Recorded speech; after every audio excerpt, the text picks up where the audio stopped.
walilinda kundi lao usiku wa zamu. Na tazama, malaika ya Bwana aliwatokea, utukufu wa Bwana ukawaangazia, wakaogopa sana.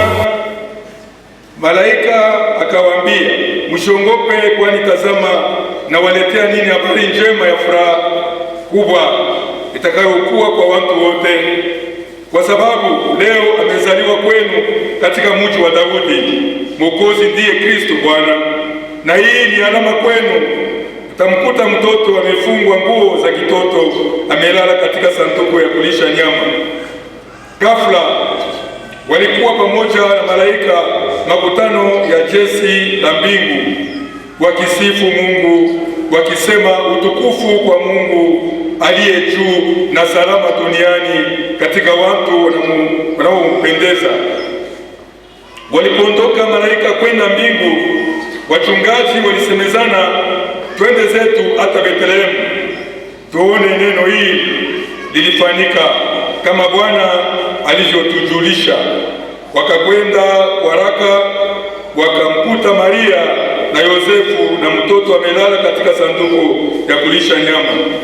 Na wakati walipoona, walipasha habari za neno ili linalosemwa nao juu ya huyu mtoto. Na wote walisikia, walishangaa kwa maneno walioambiwa na wachungaji.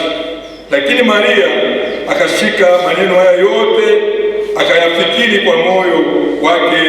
Na wachungaji walirudi wakatukuza Mungu na kumsifu kwa maneno yote waliosikia na kuyaona kama walivyoambiwa. Hii ndiyo neno la Bwana. Nashukuru. Luc chapitre 2 du verset 8 au verset 20. Tunashukuru sana. Tupike tena mikono kwa furaha sana.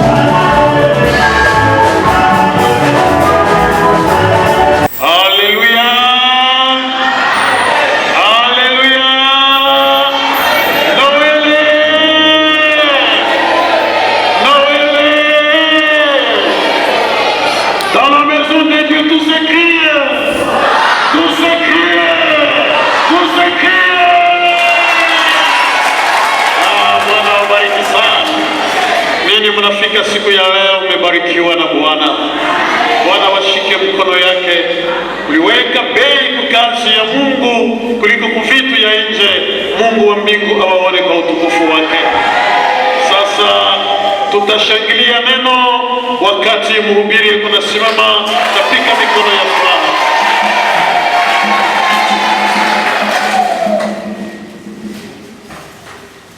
Tuimbeni pamoja kuple ya kwanza na ya pili kwa ngambo ya programu yetu. Kwa usiku wa zamani, yote kimya takatifu. Ya pili nasema, kwa usiku wa zamani wachungaji waliona nuru kubwa kule mbingu. Usiku wa zamani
Baba, tunainama kwako wakati hii ya magharibi, siku mkubwa, siku ya kuzaliwa kwa Bwana wetu Yesu Kristo. Yesu alizaliwa na Yesu anaendelea kuzaliwa kwa maisha yetu wakati tunampokea sawa Bwana na Mwokozi. Mimi napenda kupotea na mimi napenda wewe mwenyewe utangaze habari ya kuzaliwa kwa mwana wako.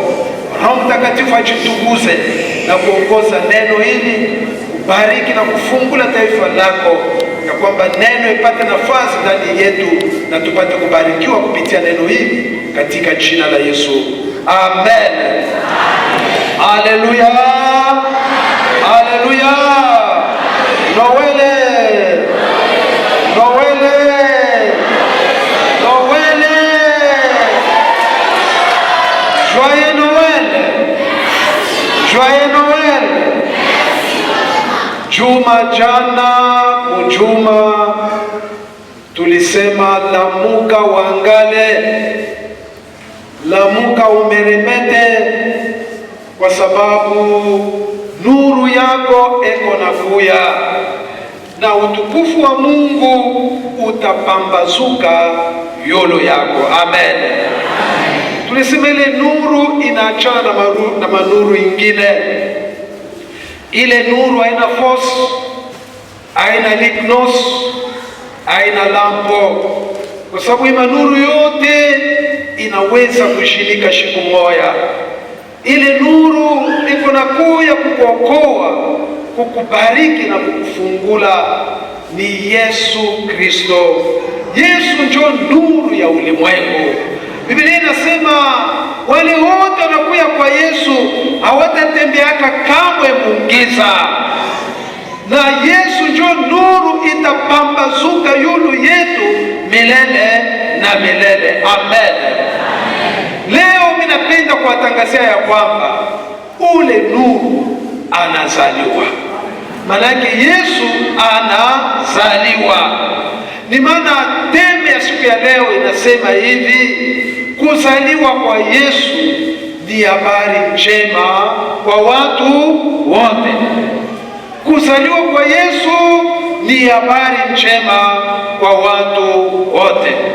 Kama mnasoma mzuri passage yetu ya Luc chapitre 2 verset 18 à 20, mutavumbula kusema kuzaliwa kwa Yesu inakuwa evenement mkubwa kabisa, evenement kabambi. Na hii evenement haifai kupita mkinya, hapana, kwa sababu tangu zamani shetani walimulakaka Mungu, walimulakaka shetani mushamba la Edeni. Mungu anasema sawa vile unajaribu Adamu na Eva, unatafuta kuharibisha plan ya wokovu yangu, tangu sasa nyoka, sikia, mimi naweka waadui kati yako na mwanamke, kati ya uzao wako na uzao wa mwanamke. Kila wakati wewe utaendelea kumuumiza kutalo, kukikanyangio, lakini yeye ataendelea kuponda kichwa yako. Haleluya. Kama mnasoma Muisaya chapitre 9, utashika kusema kwa ajili yetu mtoto amezaliwa, tutapewa au tunapewa mtoto mwanaume, na utawala utakuwa juu ya bega yake. Tena Mishe iko na tabiri yulu ya Bethlehem, mule mumukini Yesu atazaliwa. Nasema na weye Bethlehem, hauna mugini kiloko kuliko migini mikubwa yote, kwa sababu kwako kutazaliwa Mwokozi, ule atatawala ulimwengu mzima. Amen. Na hapa watoto ya Mungu, ule Yesu, ule mtoto aliprometre anazaliwa. Kama dunia ilipenda kuikala kimya, kama dunia ilipenda kubeula, mbingu haikufai kuikala kimya. Mbingu ilifai kusema, mbingu ilifai kutangaza. Lakini kusema kupitia nani? Eske ilifai Mungu ende Muroma kwa Cesar Auguste juu amwelezee maneno ya kuzaliwa kwa mwana wake, au ende kukuria ya au kukure Pilate amwonesha habari hii au ende kwa souverain sacrificateur, haikuwezekana.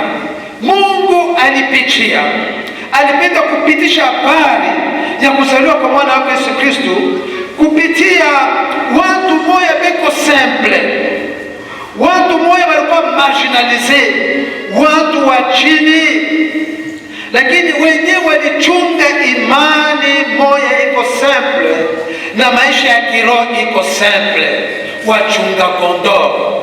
Mule verse 8 na 9 utashikia kusema kule karibu na ile nyumba Yesu alizalikia, kule nyumba ya kulisha wanyama wa ng'ombe, ya kulisha wa ng'ombe, asema kando kulikuwa wa malaika beko na katisha kushiku juu ya kulisha banyama yabo, kulisha kondoo, kulisha ng'ombe.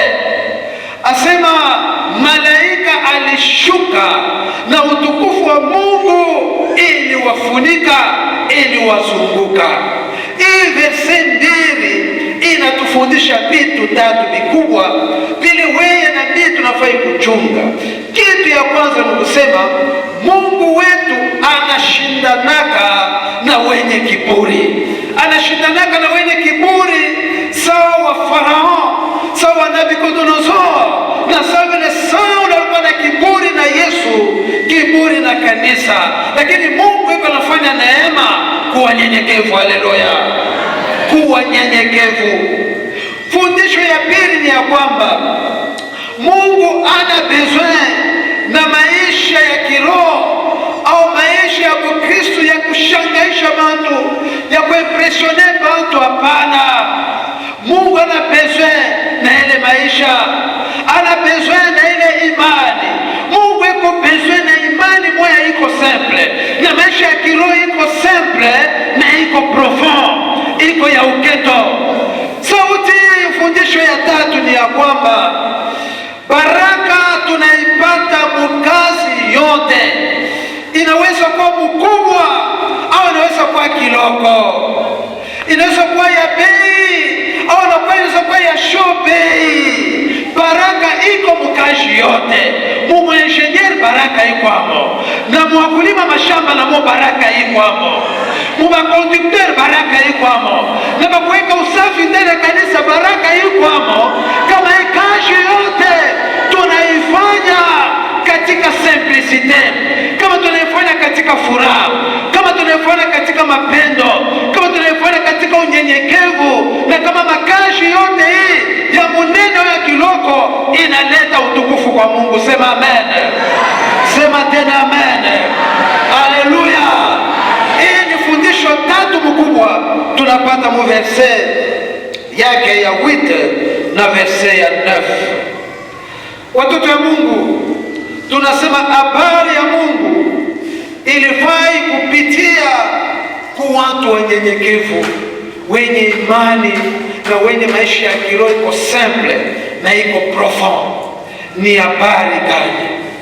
Mu verse 10 na 12 wanasema malaika alishuka akawaambia wachunga kondoo ya kwamba musiogope, kwani ninawaletea habari njema ya furaha kubwa itakayokuwa kwa watu wote, kwa sababu leo mmoja wa Daudi Mwokozi amezaliwa, Kristo amezaliwa na Bwana amezaliwa. Tena vitu tatu tunapata muhimu verse 2. Kitu ya kwanza, malaika wanasema musiogope. Malaika wanaonyesha chunga kondoo kusema musiogope. Juu ya nini anasema musiogope? Kwa sababu ya vitu mbili. Kitu ya kwanza, hakuna mtu anaweza kuona Mungu au anaweza kuona mtume wa Mungu sawa malaika anakosa kuhangaika. Tangu zamani, ikiwa Abrahamu, ikiwa Musa, ikiwa Isaya mwekalu, Ikiwa Yesu wakati alionana mara ya kwanza, Petro wakati alionana mara ya kwanza na Yesu, ikiwa Yohane mkisanga Patmos wakati alimuona Yesu muvision, Biblia inasema aba bote walihangaika, pengine walianguka sawa anesha kufa, lakini Mungu au malaika alifai kuwarasure. Ni maana au wachunga kondoo walihangaika, waliogopa. Na kitu ya pili, waliogopa kwa sababu ilikuwa ni mara ya kwanza kuona utukufu wa Mungu. Utukufu wa Mungu ilikuwa wako tangu zamani, ilianza kuonekana, lakini kufika wakati hekalu ya Salomo juu ya dhambi ya wana wa Israeli, utukufu ya Mungu iliondoka mwa hekalu na watu walilia ikavode. Maana yake utukufu ya Mungu inaenda tangu pale, kulipita miaka na miaka, masikle, watu wakushikite na sauti ya Mungu na wakuone utukufu ya Mungu. Pale ndio ilikuwa mara ya kwanza wachunga kondoo kuona utukufu ya Mungu. Na ndio kwa maana waliogopa, waliona utukufu ya Mungu ilionekana juu ya Mungu. Hakikishe bado kusema huyu mtoto anazaliwa ni mtoto mwingine, ni Mungu mwenyewe na ni mtoto wa mbingu. Utukufu ya Mungu itaonekana tena kule kumulima Transfiguration, kumulima kugeuza sura, paske Mungu atapenda kuhakikisha wanafunzi kusema hii kazi eko nafanya huyu mtoto ni kazi ya kimungu. Utukufu ya Mungu itaonekana tena kukaburi wakati Yesu anafufuka, kwa sababu pale Yesu alifai kurekipere utukufu wake milele na milele. Haleluya, haleluya. Ni maana wachunga kondoo waliogopa, na malaika wakawaambia musiogope, musiogope. Tukusabu kitu ya pili ya kwamba ile fasi mtu iko naogopa na ile fasi mtu anaweza kuhangaika, Mungu anakalake kuna rasure, eko naleta hakikisho na eko na mpachia nguvu. Ni ile tunapata mu verset 10. Verset 10 inasema hivi: wakati malaika waliona wachunga kondoo wanaanza kuhangaika, banasema musiogope, kwa sababu tunawaletea habari njema ya furaha kubwa itakayokuwa kwa watu wote. Leo mumuji wa Daudi Mwokozi amezaliwa. Habari njema, habari ya furaha kwa watu wote. Ndiyo bandugu yangu, na wakati mtu anazana mtoto, na hiyo ni habari njema. Wakati mtu anapata kazi pengine musosiete au kazi fazi yote ya mzuri, ni habari njema mjamaa. Wakati mtu alilima anavuna mzuri, ni habari njema. Mtu alivuka bapusin banakomea mzuri bote 100 au 99, iko habari njema. Wakati mtu anapanda cheo mukaji, inakuwa habari njema. Wakati mtu anajenga nyumba inaisha, inakuwa ni habari njema. Na juu ya nini? Juu ya hii habari njema, malaika anatoka juste kumbingu anashuka. Juu ya nini?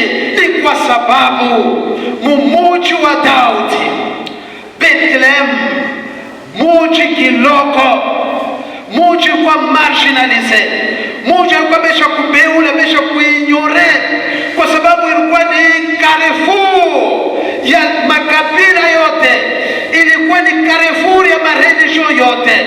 Balisema mwile mukini mulikuwa secretisme, ni kusema habakuabudu Mungu bien, habakuabudu Mungu wa kweli.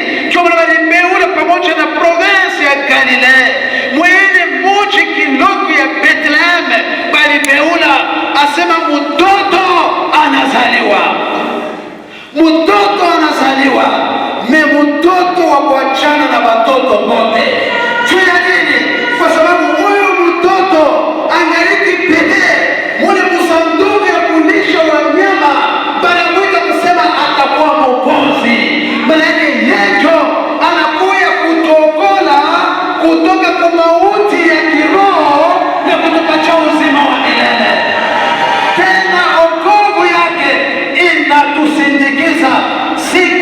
siku. Wokovu yake inatulisha, wokovu yake inatuvika, wokovu yake inatutunza, wokovu yake kuokoa kila siku kufika na siku ya mwisho ile Mungu mwenyewe ataikala pakiti cha utukufu, pakiti cha judgment, kiti ya hukumu. Ile siku Yesu atasema, Baba, wapa kwa mkono wa kuume, hakuna tena hukumu. Il n'y a plus de jugement pour ceux-là qui sont en Jésus-Christ.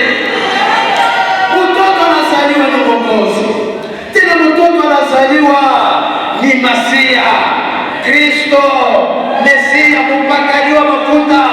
Angaliko msanduku, watu wanasema atapakaliwa mafuta juu ya kutunza wenye mioyo ya kuvunjika, juu ya kutunza na kuwa na matanso na mavitu vingine.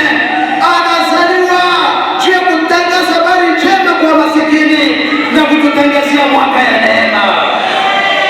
Ataitwa tena Bwana. Kwa sababu gani? Kwa sababu yeye ndio atatawala, atatawala na unyenyekevu, atatawala na mapendo, atatawala na huruma. Tangu sasa, kama kuko nguvu moja hivi, kuko uwezo moja hivi, kuko shetani moja hivi au pepo moja inesha kutawala au inatawala nyumba yao au inatawala makazi yako, tangu leo mtoto anazaliwa, ile tawala unamalizika, inaisha. Kwa sababu Yesu atavula maautorite yao, atavula pouvoir yao, atavula maprincipote yote na atawadomine, atawashinda. Kama kuko maordonansi nesha kuanjika yule maisha yako, vile utaolewaka, vile utazalaka, vile utazekaka, vile utawinaka, vile utapataka kazi, tangu leo amini kusema mtoto anazaliwa juu ya kushima yote na kuipasula katika jina la Yesu. Haleluya. Ye mwenye atatawala. Mimi nasema atatawala. Atatawala sawa l'admirable. Asubuhi mimi nasema ule iko na makapasite, ile capable ya kuconcevoir de se protéger ya Mungu yule ya maisha yako, l'agréable. Atazaliwa sawa l'agréable conseiller, sawa Père éternel, Dieu puissant et prince de la paix. Na habari hii ni ya watu wote, aina paka ya bachunga kondoo. Bamaleka wanasema ya bantu bote, na wewe ni habari yako, na mie ni habari yako, na bazungu ni habari yako, baeuropea ni habari yako, baasiatiki ni habari yao, baafrika ni habari yao, baamerika ni habari yao, ni habari ya makabila yote, makabila yote ni habari yao, ni habari yao. Inaonesha kusema visitation ya Mungu inekaka komplete. Kama Mungu anakutembelea kwa hotele.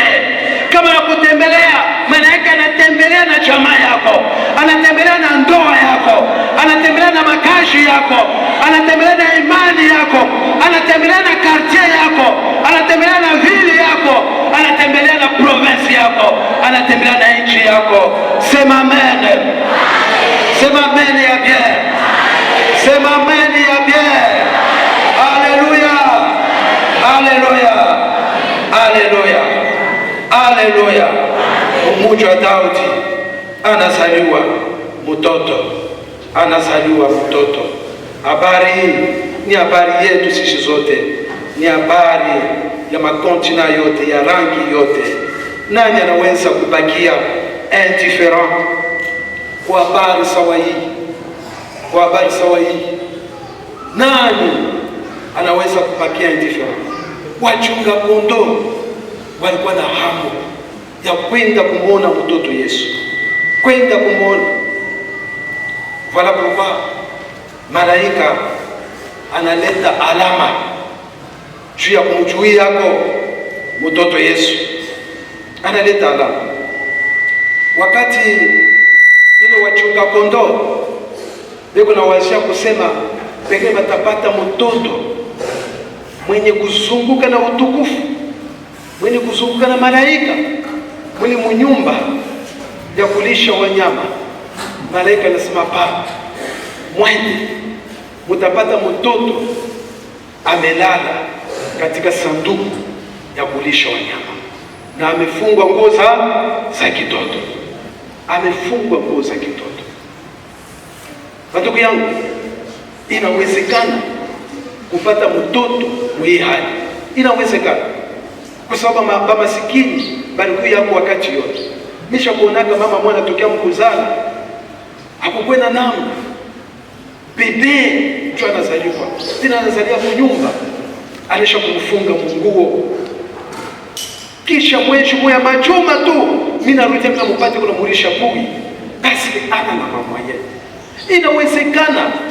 Inawezekana kupata mtoto alisha kulala msanduku kulisha nyama, inawezekana.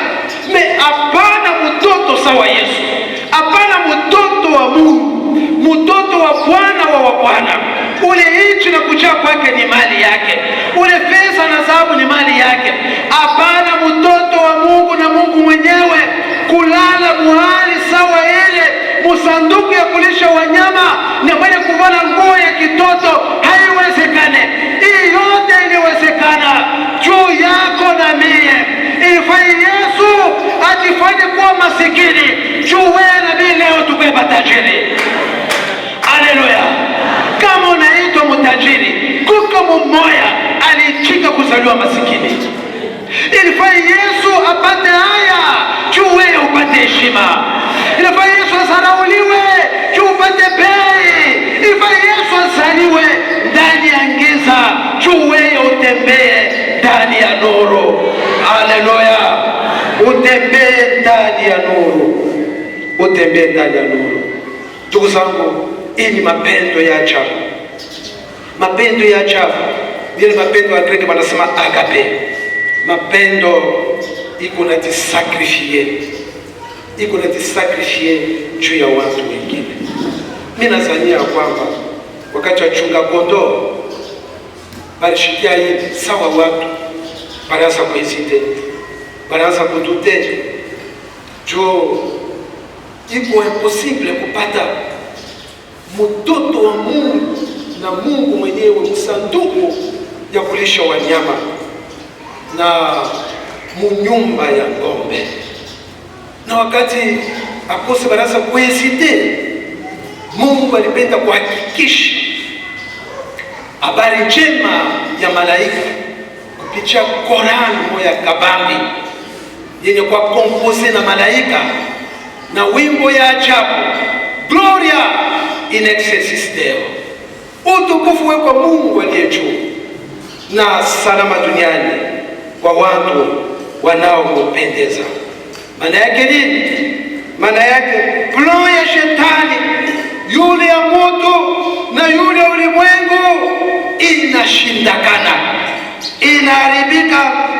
Mungu asitaharibu tena mtu, Mungu asitaharibu tena dunia sawa wakati ya Sodoma na Gomora. Hapana, kama Mungu alifanya vile, utukufu ilifanya kuwa ya shetani, alifanya kushinda plan yake. Plan ya shetani iko deshwe kwa sababu mtoto anazaliwa.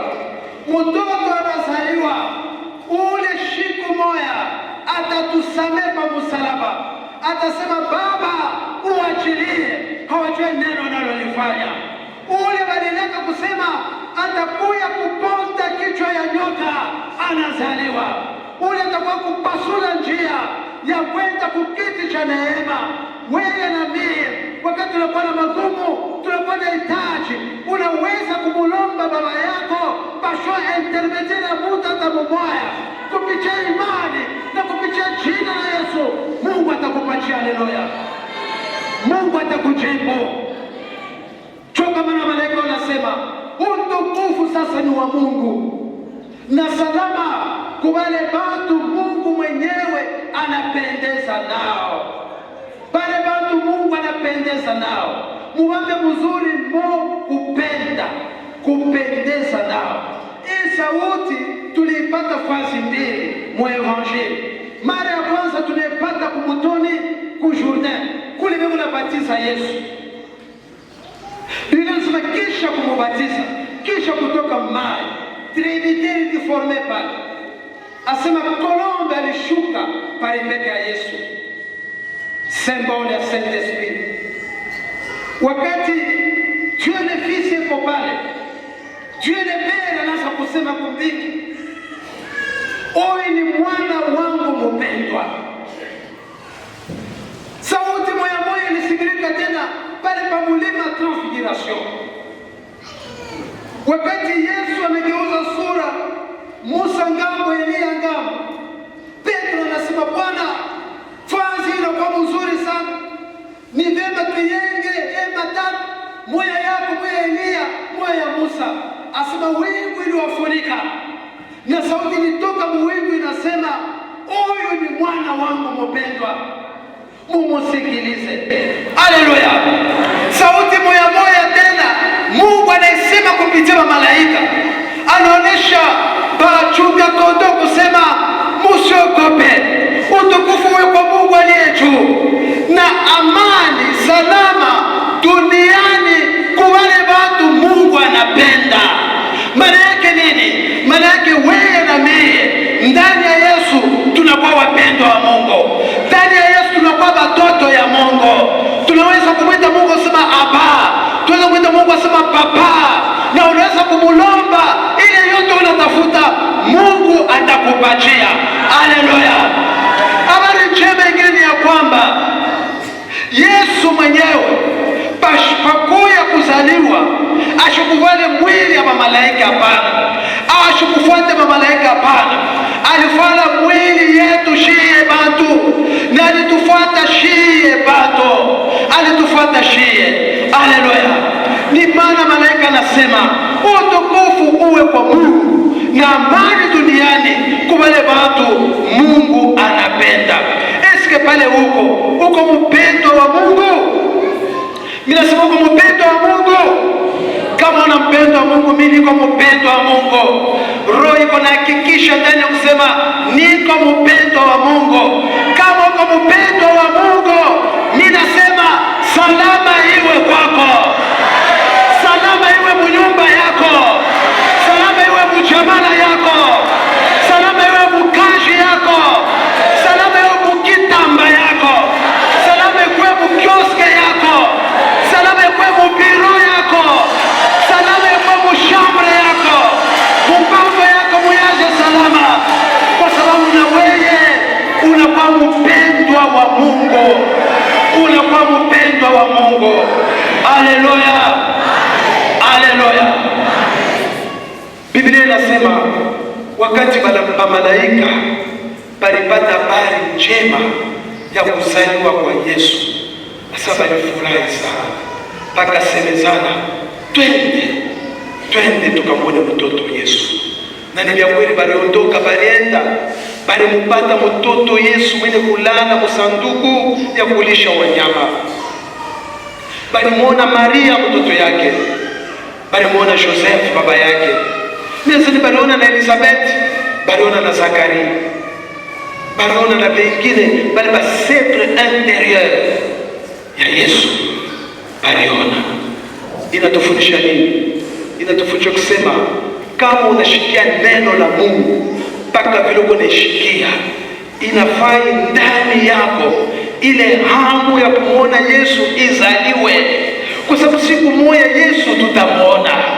Mutamuona huyu Mungu na teswe ya leo, mutamuona huyu Mungu na tolea leo, mutamuona huyu Mungu na tembelea muyua, mutamuona huyu munachia leo bankuku, munacha michele, munacha maspageti, munakuya kushikia neno la Mungu, mutamuona siku moja. Haleluya! Mutamuona muupole wake, muunyenyekevu wake, mumapendo yake, mutamuona. Amutamuona sawa vile Pilate alimuonaka, sawa vile Herode alimuonaka, mwenye kuvimba, mwenye kuvala taji ya miba, bila kumuvika kanjo ya rouge ya condamné à mort, mwenye kubeba msalaba enda kuhangaika. Amutamuona sawa vile bandi alimuonaka kwa msalaba, banamuona mwenye kutunjika, mavazi yatosha kutosha. Amutamuona vile pamoja na wachunga kondoo, pamoja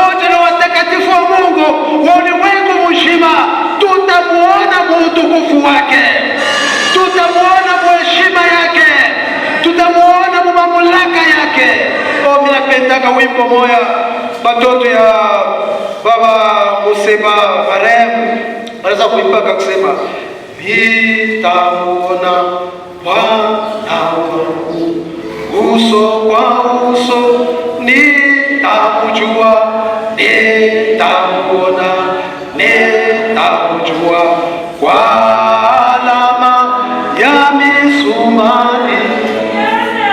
Nitarukaruka kama ngano na kuimba maandamano makubwa wataimba kwenda mbinguni. Tutamuona Yesu, utamuona Yesu. Kama unashika neno la Mungu, iko huzuni, hamu ya kumwona Yesu izaliwe ndani yako, kwa sababu siku moja tutamuona. Hasa wakati wa chunga kondoo alifika, banaanza kueleza mambo yote baliona. Kama unamuona Yesu, kama unashikia habari ya kuzaliwa kwa Yesu, kama unafungulia maajabu ya Yesu maisha yako, iko mzuri wewe wako Kristo kwenda kueleza uzuri wa Yesu, bunene ya Yesu, mapendo ya Yesu, huruma ya Yesu na maajabu ya Yesu. Biblia inasema de la profondeur du cœur la bouche doit parler. Utasema sawa Petro na Yohana kusema, muonyeshe eske inawezekana kukosa kusema ile nilishikia na ile niliona. Hakuna mtu atakuchokesha mkazi ya Mungu, utasimama, utamtumikia Mungu wako.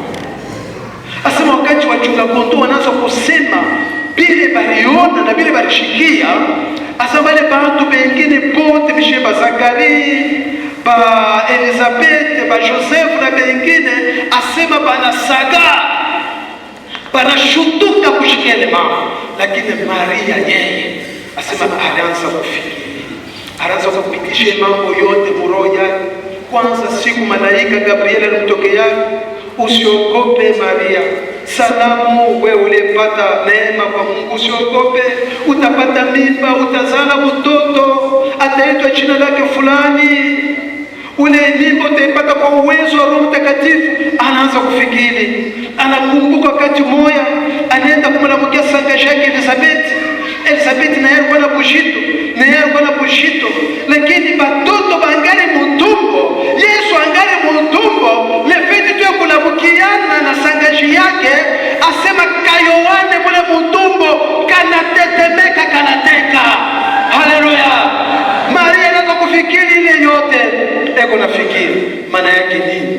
Maana yake kisha kusikia habari njema ya kuzaliwa kwa Yesu, maisha yako ulimwengu mzima unafai kwenda kufikiri. Wakati unaenda kunyumba, masiku yote ufikiri yule ya mapendo ya Mungu, ufikiri vile mapendo inavala mwili siku ya leo, ufikiri vile nuru inaangala katikati ya giza, ufikiri vile uzima inadomine mauti, ufikiri vile neema inazidi sana bali dhambi ilipozidi. Kama uko kanisa unesha kuchoka, kama uko na mambo, kama uko na magumu, kama uko mgonjwa, kama unajiuliza kwa ile koma ya maisha kwa mwaka hii, kisha kusikia habari njema ya kuzaliwa kwa Mwokozi wako Yesu Kristo, wende sasa na furaha, wende ufikiri mapendo ya Mungu kwako, huruma ya Mungu kwako, neema ya Mungu kwako. Wende ufikiri, wende ufurahi, na wende utaanza kusema Yesu amezaliwa. Musiogope, kwani nawaletea habari njema ya furaha kubwa itakayokuwa kwa watu wote, kwamba leo Mwokozi amezaliwa, Mesia amezaliwa, Bwana amezaliwa. Kumbe Mungu atubariki sisi wote na abariki neno lake mjina na Yesu. Amen.